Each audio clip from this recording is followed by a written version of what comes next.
주님께서 여러분과 함께 마르코가 전한 거룩한 복음입니다. 며칠 뒤에 예수님께서는 가파르나움으로 들어가셨다. 그분께서 집에 계시다는 소문이 퍼지자 문 앞까지 빈자리가 없을 만큼 많은 사람이 모여들었다.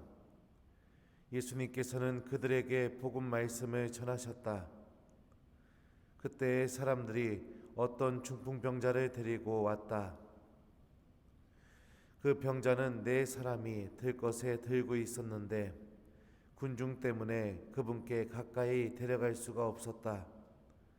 그래서 그분께서 계신 자리에 지붕을 벗기고 구멍을 내어 중풍병자가 누워있는 들것을 달아 내려보냈다. 예수님께서는 그들의 믿음을 보시고 중풍병자에게 말씀하셨다. 얘야, 너는 죄를 용서받았다. 율법학자 몇 사람이 거기에 앉아 있다가 마음속으로 의아하게 생각하였다. 이 자가 어떻게 저런 말을 할 수 있단 말인가? 하느님을 모독하는군. 하느님 한 분 외에 누가 죄를 용서할 수 있단 말인가? 예수님께서는 곧바로 그들이 속으로 의아하게 생각하는 것을 당신 영으로 아시고 말씀하셨다. 너희는 어찌하여 마음속으로 의아하게 생각하느냐? 중풍병자에게 너는 죄를 용서받았다 하고 말하는 것과 일어나 내 들것을 가지고 걸어가라 하고 말하는 것 가운데 어느 쪽이 더 쉬우냐? 이제 사람의 아들이 땅에서 죄를 용서하는 권한을 가지고 있음을 너희가 알게 해주겠다. 그리고 나서 중풍병자에게 말씀하셨다. 내가 너에게 말한다. 일어나 들것을 들고 집으로 돌아가거라. 그러자 그는 일어나 곧바로 들것을 가지고 모든 사람이 보는 앞에서 밖으로 걸어 나갔다. 이에 모든 사람이 크게 놀라 하느님을 찬양하며 말하였다. 이런 일은 일찍이 본 적이 없다. 주님의 말씀입니다.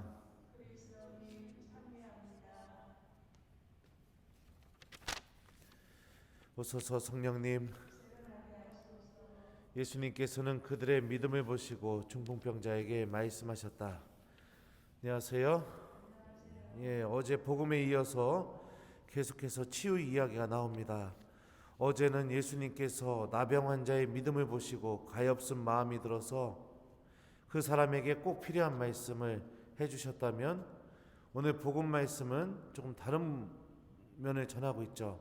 바로 중풍병자를 데리고 예수님께 다가간 그 사람들의 믿음을 보시고 중풍병자에게 죄를 용서해 주시는 장면이 나옵니다.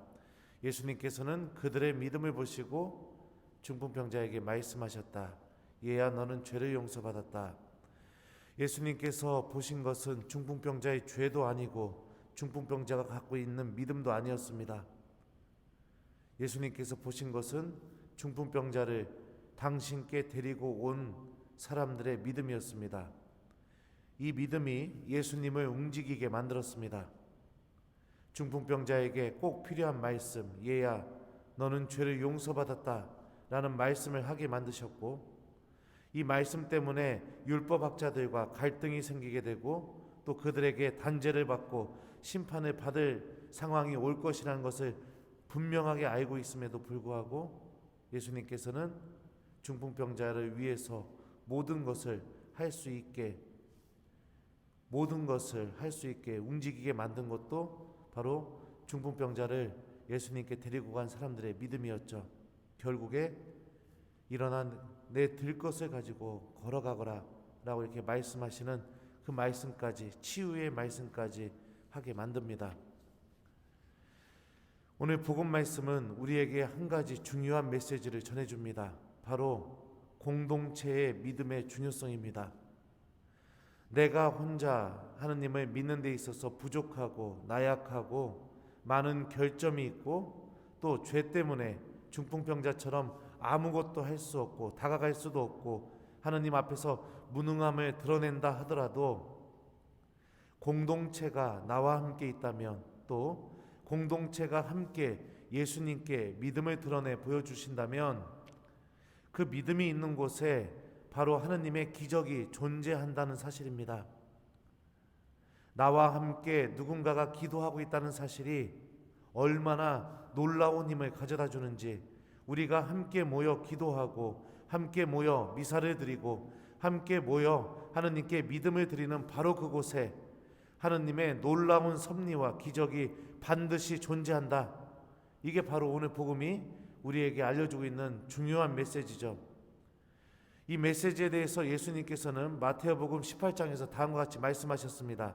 내가 또 진실로 너희에게 말한다. 너희 가운데 두 사람이 이 땅에서 마음을 모아 무엇이든 청하면 하늘에 계신 내 아버지께서 이루어 주실 것이다. 함께 모여 기도한다는 것, 특히 지금 같은 시대에 가족이 함께 모여 기도하고 하느님의 말씀을 듣는다는 것은 중풍병자에게 일어난 놀라운 기적이 바로 우리 가정 안에서부터, 또 나와 함께 기도하는 이들 안에서부터 일어나게 된다는 것과 같다고 볼 수 있습니다. 기도하지 않는 신앙인, 더군다나 기도하지 않는 가정, 하느님을 찾지 않는 가정, 함께 모여 하느님의 말씀을 듣지 않는 가정이 너무나 많이 있습니다. 가정 안에서 촛불이 꺼진 지는 벌써 예전 일이고, 함께 하느님께 믿음을 고백하는 것은 기대하기도 어렵습니다. 함께 모여서 말씀을 나누고 함께 모여 서로가 위로하고 서로가 하느님 안에서 은총을 청하고 서로를 위해서 기도해 주는 것도 찾아보기 어려운 시기인 것 같습니다. 함께 모여 기도하십시오. 여러분의 가정 안에 하느님께서 기적을 일으켜 주실 수 있도록, 또 여러분들 가정 안에서 하느님께 다가갈 수 없는 중풍병자가 반드시 있을 겁니다. 그 중풍병자가 하느님께 다가갈 수 있도록 여러분들이 함께 기도하고 함께 그와 함께 하느님의 말씀을 듣고 함께 믿음을 고백하게 될 때 그 가정 안에서부터 생명이 시작되고 하느님의 기적이 시작된다는 것을 기억하길 바랍니다. 또 한 가지 사실을 기억했으면 좋겠습니다.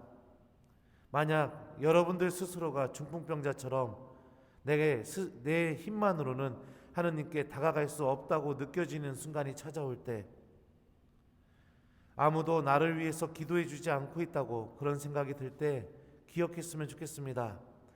여러분은 절대로 혼자가 아닙니다. 로마서에 의하면 여러분을 위해서 기도해 주시는 분이 따로 있습니다. 바로 하느님 스스로이십니다. 이와 같이 성령께서도 나약한 우리를 도와주십니다. 우리는 올바른 방식으로 기도할 줄 모르지만 성령께서 몸소 말로 다 할 수 없이 탄식하시며 우리를 대신하여 간구해 주십니다. 이 말씀처럼 내가 하느님 안에서 아무것도 할 수 없는 순간이 찾아올 때 하느님 스스로가 나를 위해서 끝까지 기도해 주고 있다는 사실을 기억했으면 좋겠습니다. 그 믿음이 있을 때 우리는 다시 누군가와 함께 기도할 수 있고, 그 믿음이 있을 때 다시 우리는 누군가와 함께 희망을 갖고 하느님을 바라볼 수 있게 됩니다. 사랑하는 교우 여러분들, 기도하는 하루가 되십시오. 여러분들 혼자서만이 아니라 지금 당장 여러분들과 함께 있는 바로 그 사람과 함께 기도하십시오. 여러분들과 함께 지금 숨쉬고 있는 바로 그 사람과 함께 여러분들의 믿음을 하느님께 함께 고백하십시오. 바로 그 안에서 하느님의 기적이 시작되고 하느님의 놀라운 은총이 시작됩니다. 성령께서도 깊이 탄식하시면서 여러분들과 또 여러분들이 함께하는 그 기도 안에서 우리들을 대신하여 하느님께 간구해 주실 겁니다.